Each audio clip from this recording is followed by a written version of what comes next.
কটিয়াদীতে নজরুল জন্মজয়ন্তী উদযাপন, সাংস্কৃতিক সন্ধ্যায় মুখরিত আয়োজন। Senior staff reporter Mohammad Jojmiya জানান, কিশোরগঞ্জের কটিয়াদীতে জাতীয় কবি কাজী নজরুল ইসলামের ১২৭তম জন্মবার্ষিকী উপলক্ষে আলোচনা সভা ও মনজ্ঞ সাংস্কৃতিক সন্ধ্যা অনুষ্ঠিত হয়েছে।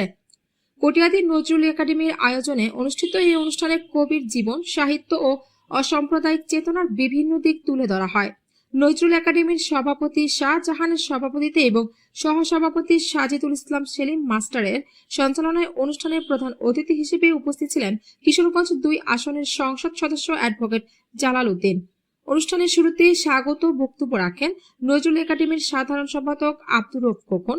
বিশেষ অতিথি হিসেবে উপস্থিত ছিলেন উপজেলা নির্বাহী কর্মকর্তা ভারপ্রাপ্ত লাবণী আক্তার তারানা, উপজেলা বিএনপির সাধারণ সম্পাদক আরিফুর রহমান কাঞ্চন, পৌর বিএনপির সভাপতি আশরাফুল হক দালান, সাধারণ সম্পাদক সাজিদুর রহমান সজল, উপজেলা বিএনপির সিনিয়র সহসভাপতি বাবু জহরলাল সাহা সহ সভাপতি শফিকুল ইসলাম শফিক ও শফিকুর রহমান বাদল, কেন্দ্রীয় ছাত্র দলের যুগ্ম সম্পাদক নুরুজ্জামান চন্দন, বিশিষ্ট ব্যবসায়ী স্বপন কুমার সাহা, অধ্যক্ষ সিদ্দিকুর রহমান, উপজেলা যুবদলের আহ্বায়ক মাহবুবুল আলম মাসুদ, সদস্য সচিব রফিকুল ইসলাম সেতু, পৌর যুবদলের আহ্বায়ক জিল্লুর রহমান সহ বিভিন্ন শ্রেণী পেশার গণ্যমান্য ব্যক্তিবর্গ।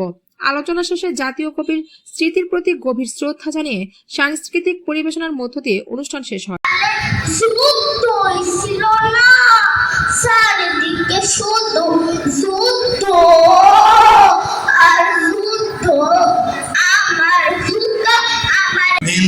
आसमान लाले लाल दुनिया अम्मा लाल तेरी खून किया खुनिया কাঁদে কোন ক্রন্ত শিকার বালা ফোরাতে সে কাঁদনে আসমানে সীমারের ছোড়াতে।